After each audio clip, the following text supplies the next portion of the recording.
Joining me this evening is broadcaster, lawyer and futurist, I love that, futurist Andrew Eborn. Andrew, amongst much else, I spoke about D-Day. How did you feel watching our present crop of politicians posture as patriots? Yeah, I felt very sad, and the reason I felt sad, we always say history repeats itself, and the reason history repeats itself, we don't learn the lessons from history. 80 years from D-Day, and you look at all the names and so on and so forth, rightfully being honoured and respected for what they've done. And we're on the verge of World War III at the moment, and the same thing can happen again. And it was Eagleman who pointed out, you effectively die 3 deaths.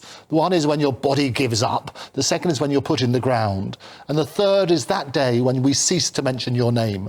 And let us always hope that we never cease to mention your name, because behind all these statistics are real people.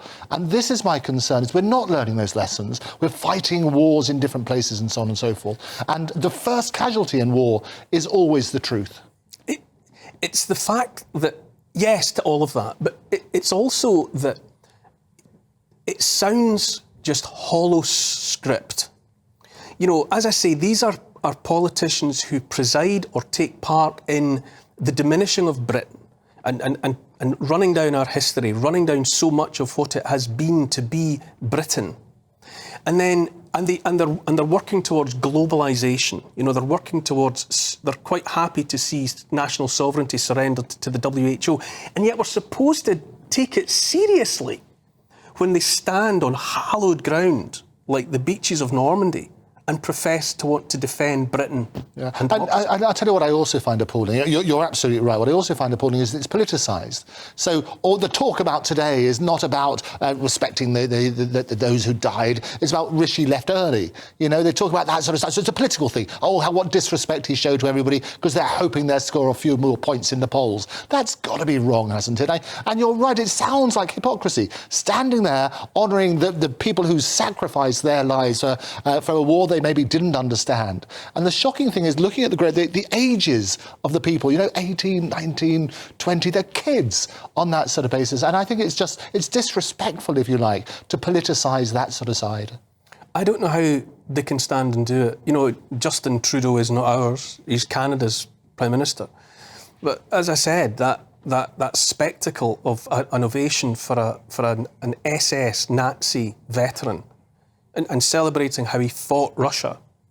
And then he casts his shadow on Juno Beach and mouths words about defending democracy. I don't know how they can do it.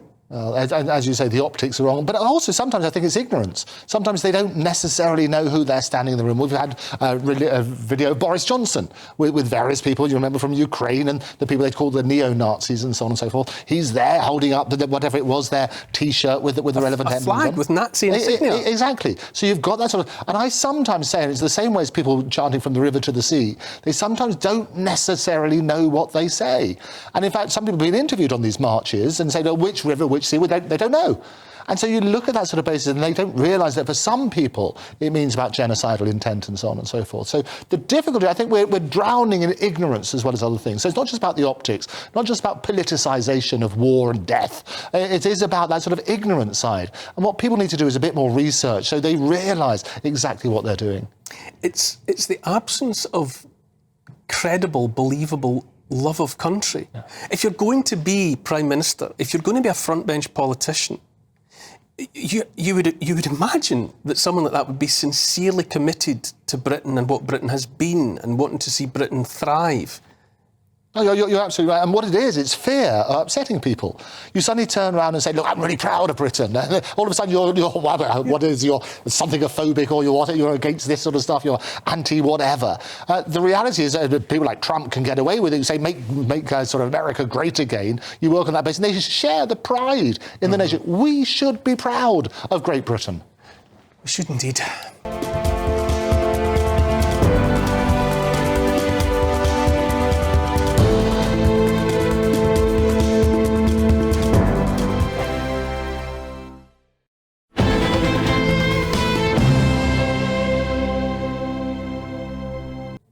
Now, Andrew Eborn, also a legal mind, listening to Dr. Engler, listening to testimony like that from the inquiry, what's your human response? Well, the human response is I'm shocked. I think the whole idea is that when you basically ask for informed consent, you have to lay out all of those consequences. That would make sense.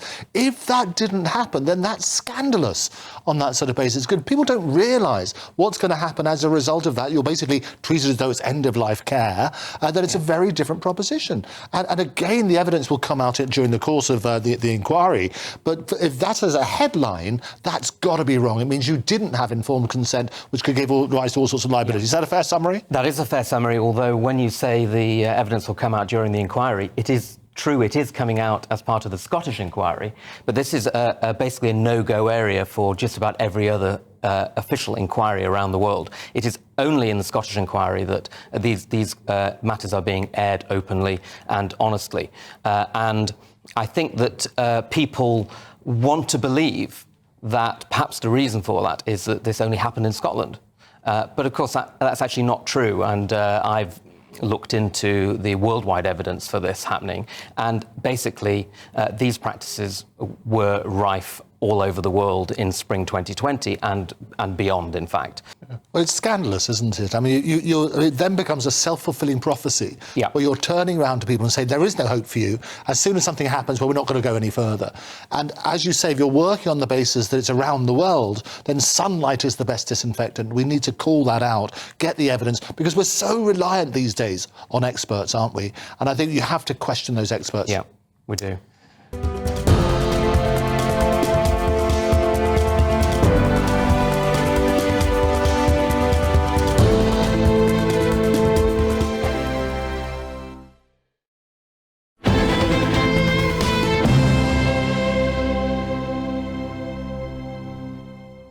Welcome back to the Neil Oliver Show. More from the Scottish COVID inquiry now. Here is a clip that features Adam Stachura, the head of policy and communications at Age Scotland, who said a man of 101 years of age was given a do not resuscitate notice during the pandemic because he was hard of hearing. Take a listen. He was a 101-year-old veteran living in Glasgow, who one day got a knock at the door from paramedic and was handed a bit of paper, and they told him, just keep this by your bed. And he dutifully said, yes, of course. And she'd gone round to visit. This was later on in the year, and found it was a do not attempt resuscitation form. And under the reason for, it just said communication difficulties. And that's because he had hearing loss. And I think that in itself, there was no logic to this. And why you have to keep this by your bed. So if a paramedic, really chilling examples of how this is applied to people in quite a cavalier way at times. And the examples in care homes, where a whole care home would be sort of every single resident would have been issued or a DNR decision made in their name, and sort of a blanket decision, but with no real individual clinical assessment. I'm joined now by Dr. David Lloyd, a general practitioner from North London. Thanks for joining us this evening, Dr. Lloyd. Thank you. What do you make Thanks for having me. Oh, you're welcome, you're welcome. What do you make of that testimony that we just listened to there? You know, given what most of us would assume would be the absolute seriousness of the very idea of a do not resuscitate notice. Golly, I mean, I could talk for ages and ages about this, so do tell me if I'm going to bore you. But I think people misconstrue what the DNAR is. It's a DNA CPR. So what we're talking about with patients is that if their heart stops, we won't try any artificial way of getting the heart going again. Now, most people think that by doing that, you're really saying that you're dooming that patient to die. But in fact, we're talking about a group that probably are going to die anyway. A successful resuscitation using CPR is really only successful in about 10% of the time, and that's when you're in hospital. If your heart stops when you're out of hospital, your chances of being resuscitated are incredibly low. What about the idea, though, as Adam Stachura was testifying there at the inquiry of people being handed these notices in advance of any unwellness. And not just the 101-year-old veteran from Glasgow. He also testified about a 50-something lady who was apparently very fit, a runner, as a hobby. And she was contacted by her surgery and asked if she would take a DNA CPR notice because she too suffered a degree of hearing loss. How would you react to that? Well, of course, we would all react with horror if that was the only reason. But don't forget, we were faced with the potential collapse of the health service with the COVID epidemic. Because we went into lockdown too late, we were having to fight fires all over the place. And yes, we did take terrible decisions during that time where we had to try and work out those of the patients that might stand a chance if they got the best possible care in restricted circumstances, or those who were inevitably going to die. And speaking as someone who ran a community COVID hub during those 2 years, those terrible 2 years, I found it was terribly difficult watching the patients that I would admit to hospital, knowing that a quarter of them would be dead by the end of the week. And so I found myself sometimes having to suggest to relatives that they say their goodbyes with me before they went into hospital because they wouldn't see their loved ones again. So we had to make some terribly difficult decisions faced with the enormity. We now know the most enormity is that 220,000 people died in this country from COVID. Difficult decisions or wrong decisions. The very idea of thousands of people being contacted over the phone by GPs, surgeries, receptionists, people in good health with no particular being asked if they would, if it was okay with them if they had a DNA CPR notice lodged against them in the event of their becoming unwell at some point in the future. I mean, surely that's not just a difficult decision, but the wrong decision. Well, can I push back? It wasn't receptionists. A lot of doctors spend an awful lot of time talking to an awful lot of patients about the decision about what they want to do about that. And research has shown that people like talking about DNA CPRs, particularly when they're coming to the end of their lives, and actually appreciate it. And in fact, I can actually quote some research here if you're interested. But a study done by the Medical Law Review actually showed that more discussion took place during COVID than before COVID took place. So there was more logical discussion about end-of-life care during the COVID pandemic than there was before COVID actually started. Hold that thought, please, Dr. Lloyd. Andrew Eborn, how do you react to what the doctor is saying there? You know, this idea that people were being just invited to contemplate the end, yes, even before they were unwell. I think there's a couple of points to make on this. Firstly, I absolutely believe that doctors wanted to try and do the best. I think that's the fundamental point. A couple of things the good doctor mentioned. They took terrible decisions, were the words that he talked about, and we would all act with horror if it was just communication difficulties. So the evidence will come out on that sort of bit. So the point I was making earlier about informed consent, and I'm sure the doctor, the good doctor would turn around and say that if they weren't given all the circumstances, given all the necessary information, because the suggestion earlier on in a programme was that actually those who did consent to having this the do not resuscitate CPR were basically given worse treatment, or they were not given proper treatment as a result of it. Again, the evidence will establish that. I'm not an expert in these sort of things, but I'd like to hear the doctor on that particular point. So if it was just communication difficulties, that we would all act with horror. That's a legitimate point. But secondly, did they get worse treatment as a result? What about that?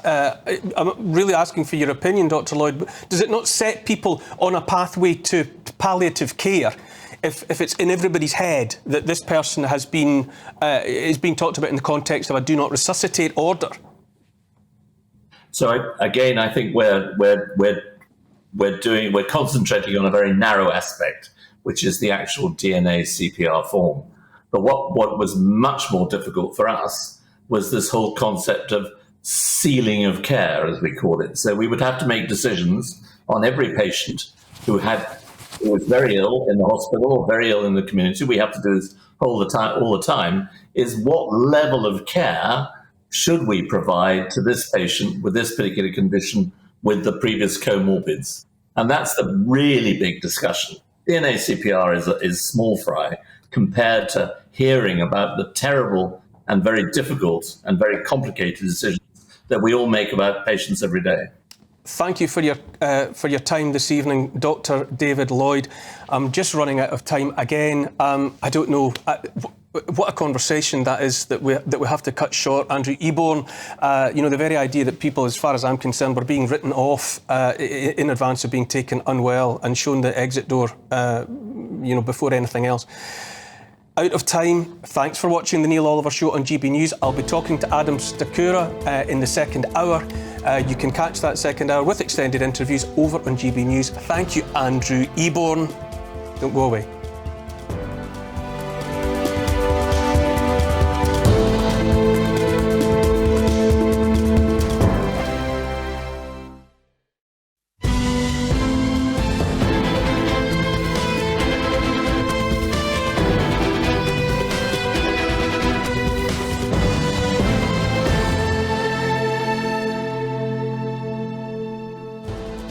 Good evening and welcome to the second hour of the Neil Oliver Show, where we have a chance together to have a longer, more in-depth, more relaxed conversation with the guests.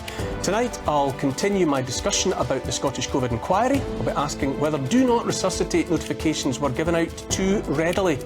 I'll be looking into China's secret billions, an attempt to buy the soul of Western universities. And joining me for the next hour is broadcaster, lawyer and futurist Andrew Eborn.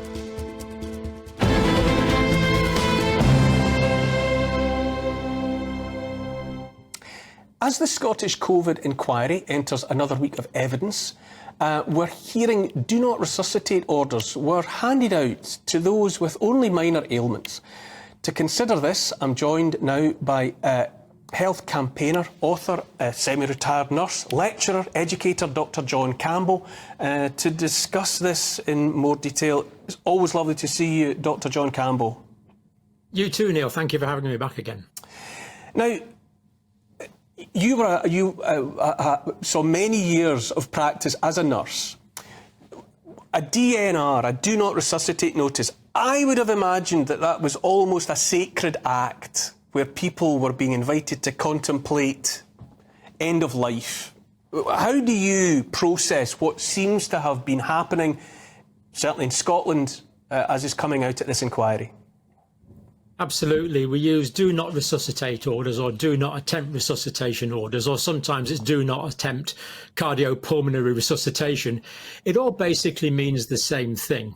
And there can come a point where there's a cardiac arrest and the heart and the breathing stops. Now, in that situation, the only way you can get it going again is by resuscitating the patient, cardiopulmonary resuscitation, followed normally by sometimes drugs and sometimes defibrillation. This is how we get these patients back. And this is vital to be able to resuscitate patients who have got a reasonable chance of recovery. I think it's important to note, though, Neil, that sometimes CPR is inappropriate if we've got people with a terminal illness or people that are frail or people that have no real prospect of a meaningful life afterwards, because it is a fairly invasive, almost brutal procedure. So it's not always appropriate. So it's good to have these DNRs in some of the time. And we have used them, of course, for many decades now. But the key thing is they must always be done with the consent of the patient. The patient has to be entered into full discussion with the clinicians involved. Now, sometimes the patient can't be involved and the patient's relative or someone with power of attorney would be involved on the patient's behalf, acting on the patient's best interests. And normally there'd be a witness there as well. These are very serious documents. They need to be approached with great sensitivity, with great levels of empathy, and only used when there is no realistic chance of a normal life after a resuscitation attempt. If there's no DNR in place, then as healthcare providers, we are obliged to attempt resuscitation. That's why these can be important in the right situation. So there could be a patient with terminal cancer, for example, and if a do not resuscitate order is not in place and that patient did go into cardiac arrest, then as healthcare providers, we have to attempt resuscitation unless there is an order there. But it certainly seems in the COVID inquiry, these have been greatly overused. Now, I don't want to criticise Scotland or Scotland's healthcare providers here, In fact, I want to compliment Scotland immensely on this superb inquiry. Superb because it's hearing the views of ordinary people like you and me, ordinary relatives. The English inquiry seems to have been more esoteric. The councils in the COVID inquiry seem to be more empathetic and seem to be doing a really good job. And we're collecting a lot of information, but some of that is really quite concerning. One patient, for example, was asked 5 times in a day if he would sign a do not resuscitate order. This patient was only 38 years of age and considered inappropriate. General practitioners ringing up people out of the blue in different parts of Scotland at different times, not just in March and April 2020, but later on into 2020 this was happening. And the fact that it's happening in different places at different times makes you wonder if there's some sort of common stimulus of these phone calls, that this was being instigated in some way by higher authorities. And surely one of the many problems with this is that once you have, for whatever reason and in whatever circumstances, a do not resuscitate notice is in the air, then that directly or implicitly affects the kind of care that's liable to be given to that person, doesn't it? Because you've raised the spectre that this person's on the way out. Yes, and a lot of people in the COVID inquiry did say they felt like they'd been abandoned or left on the shelf, or they had various terms that meant much the same thing. Now, technically, if you've got a do not attempt cardiopulmonary resuscitation order, it should just be that. It's cardiopulmonary resuscitation which should not be attempted. It should be quite specific. The problem is, and this is a common problem in my experience in healthcare and many people I've talked to, that when a DNR is in place, the philosophy of the care almost moves from attempting to cure the patient to get a full recovery and get them back out there into life to a more palliative sort of situation. So unfortunately, when someone's got a do not resuscitate order in place, that could well affect getting less dramatic treatments. For example, they might not be given oxygen as readily because people feel the care has gone on to palliative care. Technically, it's incorrect, but in practice, unfortunately, it does happen. And I really do feel there should be guidelines that are sent round from health authorities saying, look, do not attempt cardiopulmonary resuscitation means just that and only that. All of the things should be negotiated with informed consent with the patient and with the relatives of that patient. Andrew Eborn, it plays or it leads a person to make connections with stories we've covered here before about the use of midazolam and morphine. You know, it feels like there are pieces of a jigsaw that need to be assembled to see what the picture actually is, because some of the isolated pieces we have at the moment, they do seem to suggest a pattern of behaviour, especially in relation to care homes and the elderly. You're absolutely right, and I think, as I say, we've got more sunlight to basically look at this sort of situation. And Dr. John Campbell talks about procedure. What I would like to know is there an established procedure that everybody has to follow? Because then we can get all of the bits of evidence which we've heard in today's programme together, because it would be act with horror, as the doctor was saying earlier, if there was just communication difficulties. It would be terrible decisions. It would be chilling, as various other people have said, if a particular procedure is not followed. So what we need to look at is the particular evidence. What happened in various situations? To hear that one person in their 30s, I think you were saying, received a phone call 5 times is scandalous, isn't it? Dr. John, what is this telling us about the bigger picture about the last 4 years? You know, you and I talk in regard to many aspects of this, and yet here we have, you know, fresh testimony coming out of the Scottish COVID inquiry, suggesting, frankly, that people were just being written off in advance. And there seems to be a cold-bloodedness yet that even though we're hearing this, I don't understand why more people aren't jumping up and down, demanding to know the how and the why of all of this. You really wonder where the mainstream media coverage is on this, Neil. And I know on my videos I get hundreds, no, thousands of comments about relatives who are uncertain or feel that their relatives should have been given more active treatment and who have sadly left us. I think one of the big problems is that there was blanket treatments.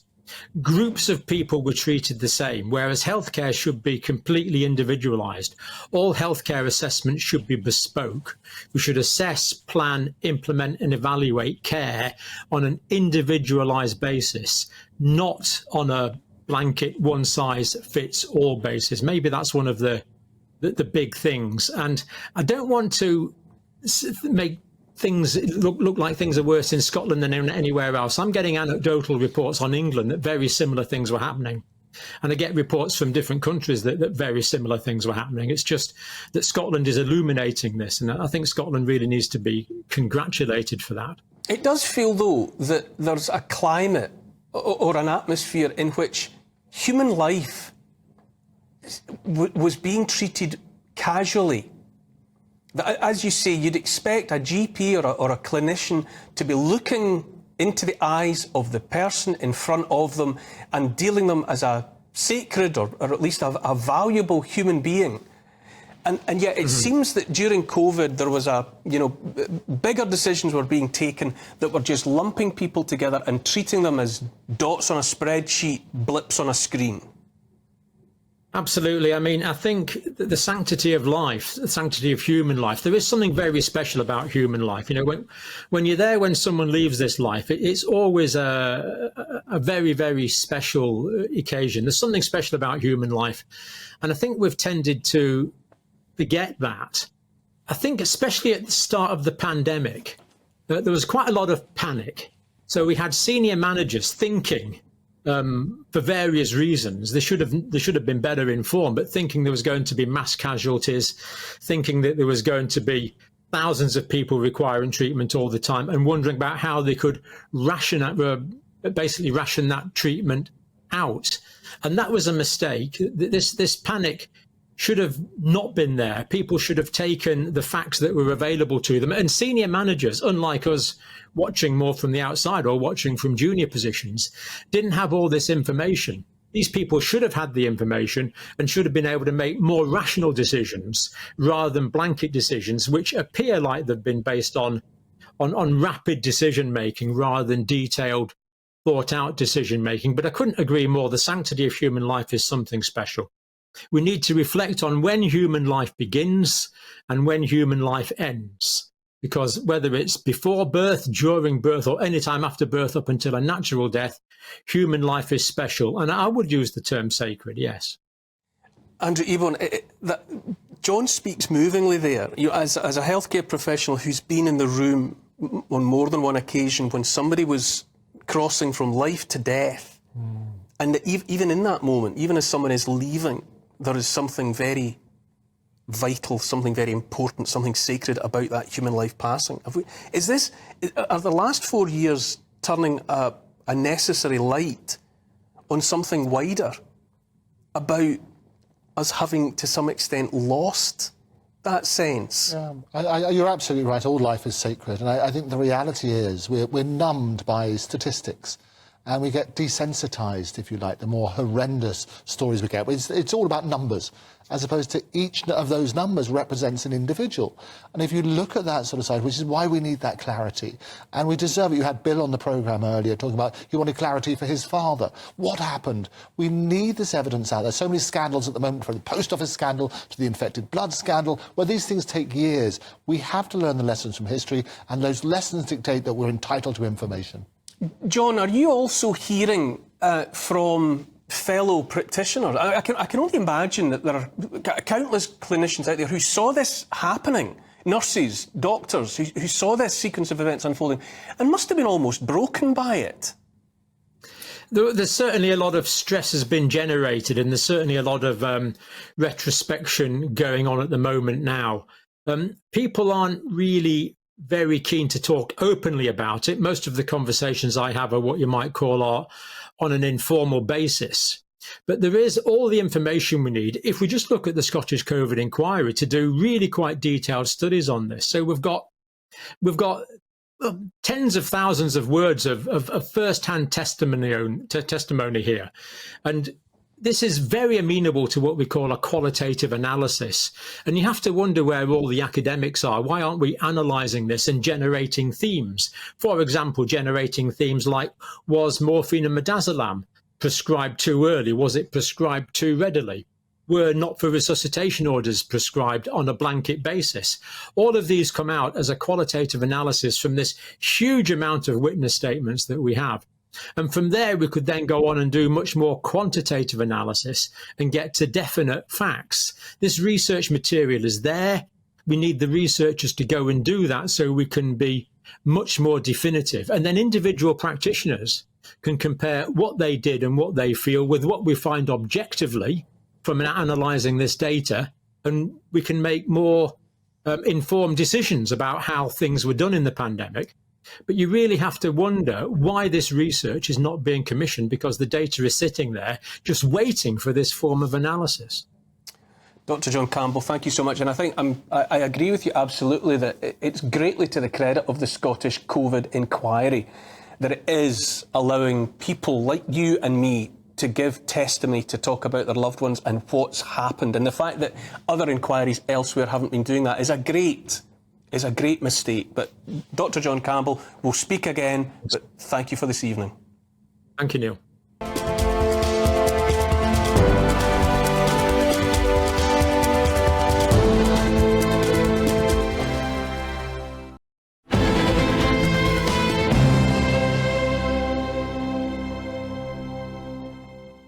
Welcome back to the Neil Oliver Show, where we're continuing to contemplate, on the face of it, do not resuscitate notices raining down on healthy people in Scotland like confetti, but always open to alternative points of view. I'm joined now by practicing GP and author of the best-selling book, The Great Cholesterol Con, Dr. Malcolm Kendrick. Thanks for joining us, Dr. Kendrick.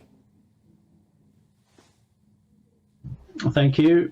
Thanks for inviting me on. The testimony from Scotland, would you say ethics were followed when we've heard about healthy 50-year-olds being phoned up and asked if they'll take do not resuscitate notices, whole care homes apparently issuing blanket do not resuscitate orders to all residents?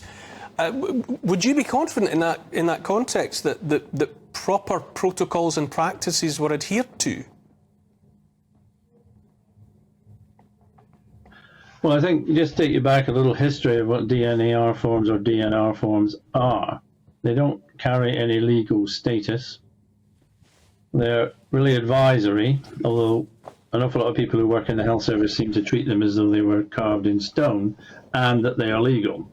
They were, in fact, at least in the healthcare community sector, was the fact that a number of elderly people who were very frail, very unwell, maybe suffering from severe dementia or terminal cancer, if they had a heart attack or a serious stroke, because they don't just cover heart attacks, they cover emergency care, they were having to be taken into hospital, and this was becoming very upsetting to the care homes, and also the ambulance crews were finding themselves dealing with situations where people who really should not be being resuscitated were. That's why these forms were created in the first place, really advisory and guidance, so that healthcare staff working in nursing homes when they had very frail, ill patients did not have to start trying to resuscitate them or send them into hospital. They're not signed by anyone except for an experienced doctor, and a doctor can override the decision whether somebody is being given resuscitation or not at any point. So if someone has a DNR form, a doctor can come in and say, actually, I think we should be trying to resuscitate them, or vice versa. And there are new forms now called respect forms, which are basically contain the sort of wishes of people as to what they want happening. They're not also, sometimes the patient himself will say, I don't want to be resuscitated, and then the doctor may or may not decide to fill in one of these forms. So they're not these absolutely black or white things. There are no actual formal guidances on these areas. This is very much a decision made between an individual doctor and a patient. Now, speaking personally, do I think so a care home cannot blanketly sort of cover everybody with the DNR forms. They don't have the authority to do that unless a doctor then comes along and says, yep, or actually does these things. So those statements cannot be true unless the GP in this case has said, yep, we're going to do DNR forms on every single person. But really, you just wouldn't do these things without some background knowledge of the patient. It certainly, on the face of it, it would certainly sound to a reasonable person, as you say, not the sort of thing that ought to be happening. But there's been testimony given at the Scottish COVID inquiry that suggests, at the very least, an allegation that care homes were issuing blanket DNR notices. Now, if we leave that hanging in the air, but even though setting all that to one side, does it reflect a mindset that was there in the care homes and elsewhere within the health profession going into COVID, that there were people who it was not going to be worth bothering with in advance of them even becoming ill? Well, you'd never ever do a DNR form on someone in advance of them becoming ill or unwell or very frail. That is that someone would have to be seriously unwell before anyone is going to sign a DNR form. You don't go around. But we have testimony from Age Concern Scotland saying that, for example, a fit and well 50-something woman, a runner, a fit and healthy 50-something, was contacted by her GP surgery to ask if she would accept a do not resuscitate notice. Is that not reflective of something troubling? Well, at least, if that is the case, personally, I would never contemplate such a thing. That seems absolutely ridiculous if that is the case, because that's really not what happened. I mean, I was at one stage in a certain part of Cheshire the only GP who was going into care homes. A lot of them didn't, and I have my own thoughts on that issue. But we would definitely.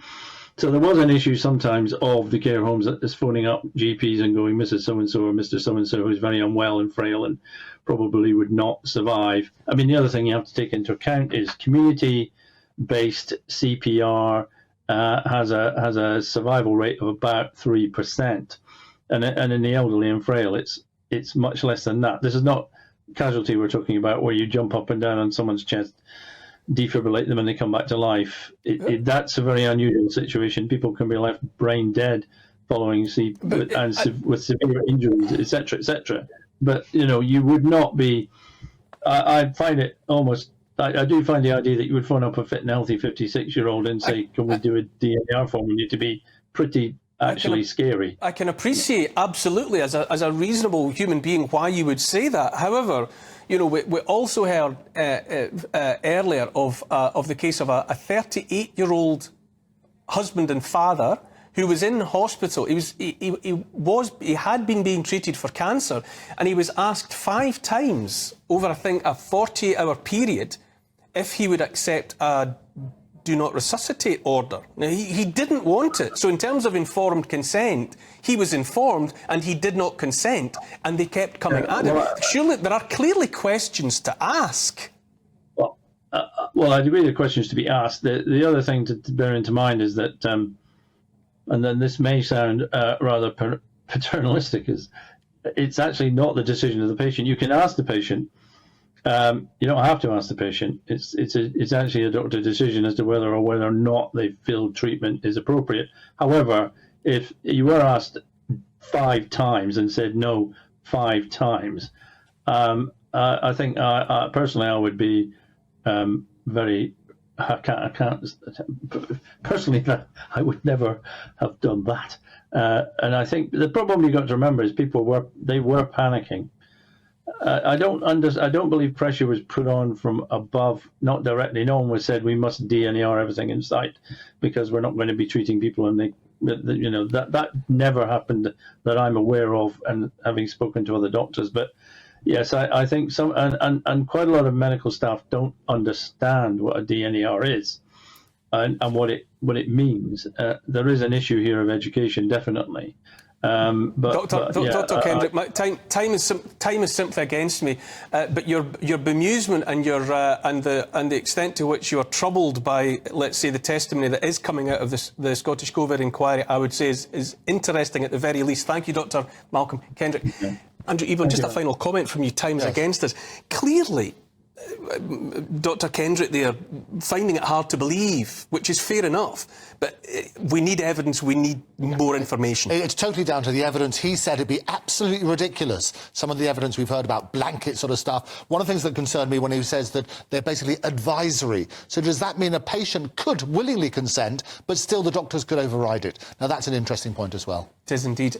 Another break, after which we'll be joined by Adam Stachura from Age Concern Scotland, who described to the Scottish COVID inquiry the plight of care home residents and said he heard of do not resuscitate paperwork being circulated to fit healthy people before they were unwell. Don't go away.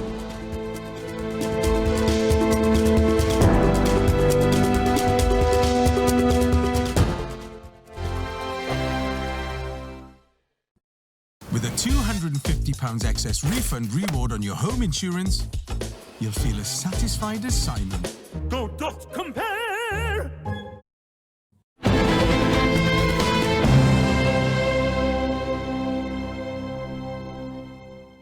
Welcome back to the Neil Oliver Show. I'm joined now by Adam Stachura from Age Concern Scotland, who said he heard at the Scottish... he testified at the Scottish COVID inquiry about having heard many accounts of DNR, do not resuscitate notifications, being handed out in care homes over the smallest of illnesses. And Adam joins me now. Thanks for joining us, Adam. Good to speak to you.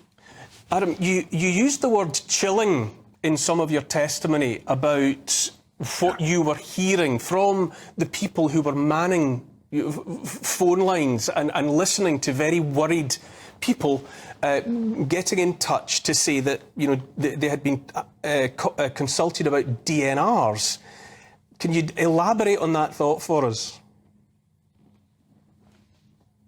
Yeah, of course. I mean, at the beginning of the COVID pandemic, our national helpline at Age Scotland was sort of set up to take huge numbers of calls, more than it normally would have, because of the severe risks to older people's health. The Scottish Government actually supported us to do that, to kind of be this kind of one-stop shop for people to get advice, because so many older people aren't online. But what we sort of found after the first few weeks of our enhanced sort of call capability was the fact that a lot of older people from in their sort of mid-50s and older, calling us up, inquiring as to why they've just received a phone call from their GP practice asking for them to agree to a do not attempt resuscitation decision should they become ill. Now, this for many was a bit like a bolt from the blue. They've never had a discussion from their GP or anyone else, any other clinician, about this issue. And I think the word chilling is my reflection on this from that period of time when,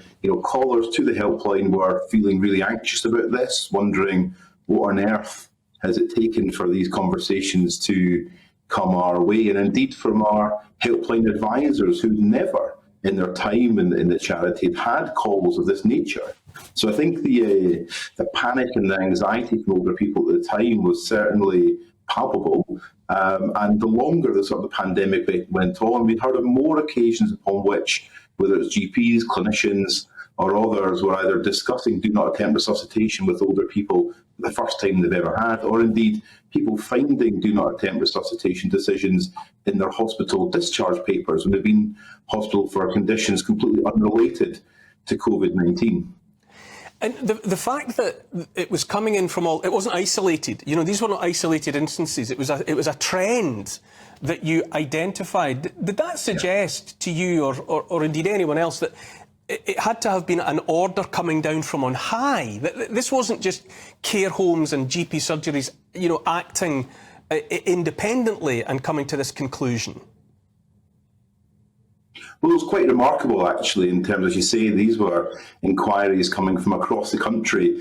And in a very short space of time initially, sort of in a 2-week window, we managed sort of picking up, a real kind of trend across the country that people are asking about this and where on earth was this coming from. One of the things I will say, it's really hard to identify where this has come from. I think this is why we're so keen that the Scottish COVID inquiry investigated this, because our own investigations, indeed, when consulting with many other charities, it wasn't just Age Scotland, for instance, or older people, but charities that work with disabled people and people who are autistic, we're finding the same thing happening, actually. And that's why we're incredibly keen that the inquiry is able to really dig down into the origin of this, the extent upon which it's happened, and actually trying to work out what has been the impact of do not attempt resuscitation decisions made out without people knowing about them. And I mean, I've said before, and I'll say again, I mean, absolute fair play to the Scottish COVID inquiry. I mean, this is not having a go at Scotland or that inquiry, because it would appear uniquely at the moment it's bringing forth this kind of testimony. And with that in mind, with your contacts, so to speak, do you get the sense that this was a GB UK-wide policy that was going on, that people over 50, let's say, were being consulted in this way about accepting the idea of not being resuscitated in the event of illness? We understand this was actually happening across the United Kingdom, and at some point, I think it might have been April 2020, there was a bit of paper that seemed to originate from a GP practice in Wales, actually, which sort of indicated that people might consider do not attempt resuscitation decisions. So it's clearly been happening across the country. But the reason I think the Scottish COVID inquiry is considering this, and absolute credit, I think, to John Swinney, who, the Scottish Government weren't particularly keen to have an independent Scottish inquiry to begin with, but as ourselves, Amnesty International, and a range of other charities, including news organisations like the Sunday Post, that were pushing for this, that in discussions with John Swinney, we were really keen as a charity to have do not attempt resuscitation being an identifiable line in the inquiry's remit, and that was accepted. And I think we and others have been really pushing the time between discovering this and when an inquiry was announced, looking for lots of different avenues for an investigation into the extent of this, whether it was writing to government ministers, consulting Scottish Parliament, committees to undertake investigations, looking at organisations such as Healthcare Improvement Scotland, who may be able to identify origin, scale, and indeed impact. So we've been on a dogged kind of battle to find out more about this. But I think there's no doubt that this is issues that affect people from across the United Kingdom. And there were times a few years ago when I would receive phone calls from people in England who had either heard us on the telly or watched on the telly, or heard us on the radio, or indeed in newspapers talking about the issue, saying, this has happened to me, this happened to my family too. So I think what we don't know is that extent of this and its impact, and that's why it's so important to get to the bottom of it. Adam, I have to say, this sounds to me like a national scandal. I cannot believe that this story that you have to tell is unfolding without this surely leading to significant consequences about such a course of action.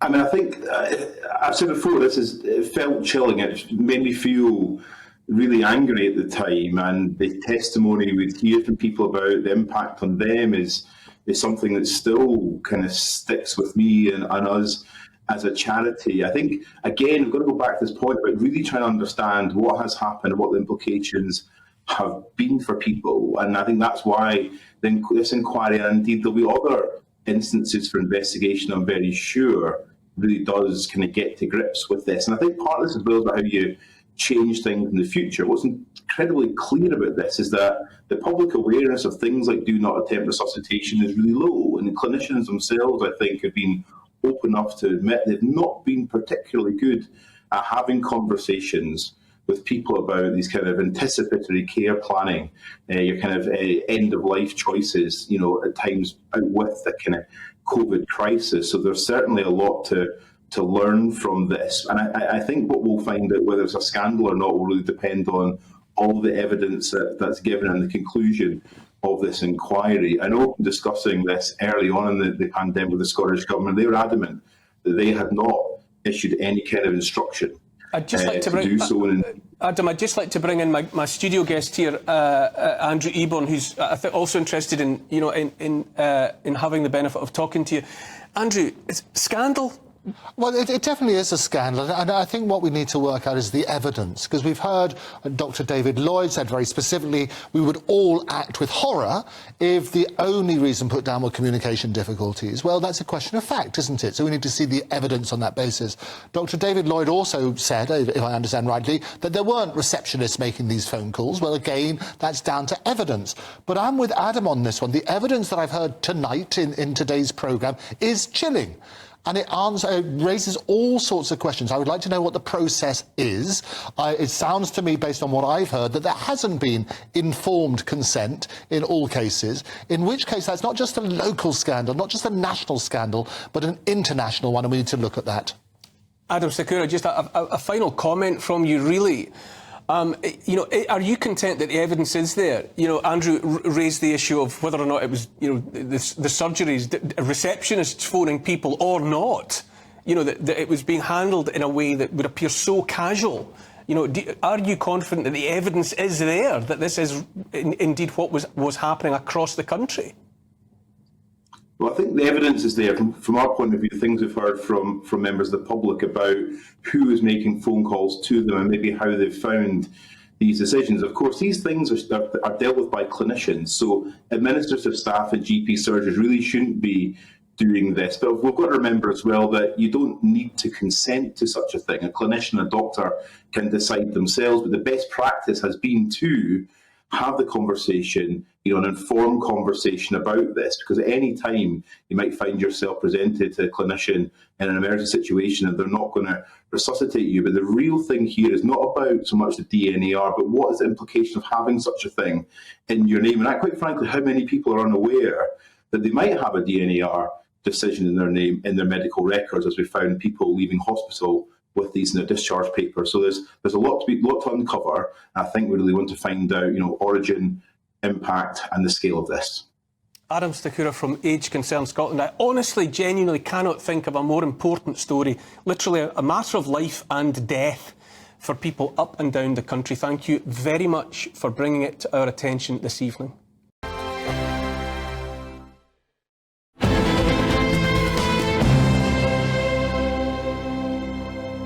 Chinese, the Russians, the Saudis, right? They all understand, and other countries as well, that in order to act as a successful state, you need a certain level of internal cohesion. So when they look at the West, right, when they look at what's going on in our societies, of course they will try to take advantage of the divisions that run through British society, through German society, through Austrian society. That's just a strategic, smart thing to do. Honestly, I would do the same thing. What is so intriguing about all of this is, of course, they are not, this is very important to think about this.